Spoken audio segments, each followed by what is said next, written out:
welcome back to my channel. So for today's junk journal with me, we are going to be doing day 15 of the Junk Journal January challenge.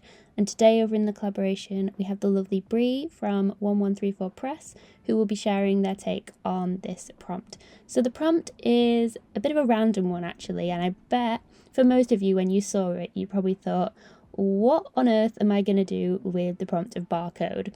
So I really wanted to bring in the quote-unquote true junk journal vibes to this one. So barcodes are something that obviously are on loads of different things, backs of cereal boxes, so they're really accessible for you to collect, and they are something that you probably wouldn't otherwise think about putting in your journal, because I mean, why would you? And I just thought it would be a good opportunity to kind of push how we use supplies. So what I am doing is I want to make them into like patterned elements within my journal. So my original thought was to use the elements from the barcode, so the really bold contrasting black and white lines, as elements within my borders, so maybe down the edge of a journal page, around a photo, things like that. And then I remembered these like transparent sort of washi strips that Rachel from Roxy Creations made in one of her weekly challenges, and I've made these before, and I thought, you know what, these would be perfect to make and incorporate the barcode elements within that. So I'm not just sticking a giant barcode in my journal, which I mean you could do, but I wanted to try and see how I could integrate it and make it a little design element within my journal pages. So you can still tell that it's a barcode, but it's playing off the really bold contrasting patterns. And alongside that, I'm using just my standard like neutral kind of collage fodder and just building that up into a sort of little ephemera element. You could use this maybe as a tuck spot, like a belly band on your page. You could rip it up and use it as other ephemera. I've kind of just stuck it in my journal. I think I made one of these actually in the last round of this challenge, so the January, no, we're in January, the July version of this challenge. I did like sample strips of these. They're just really fun to do, so I wasn't afraid to kind of do them again and kind of incorporate this different element into them. And it's also a really nice way if you don't want to do like a whole journal page, like a whole full spread, you just want to do some ephemera making, just doing a quick 5-minute, 10-minute little bit of creating, then it's the perfect way to do that, and then you can just add it then into your journal. And I think I've said before, sometimes with these challenges, the journals that you get from them at the end are almost like little sample books of the different techniques that you've tried, and then they can just kind of spark new ideas then in future craft projects or in another art journal, junk journal that you create in the future.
was playing with the idea of creating something to go in the tuck spot, but I just didn't like how it was looking, and so I thought, you know what, this is going to be enough for today's journal page, and I can always come back with a later prompt and include something else within this tuck spot, but for now it's just a nice interactive element.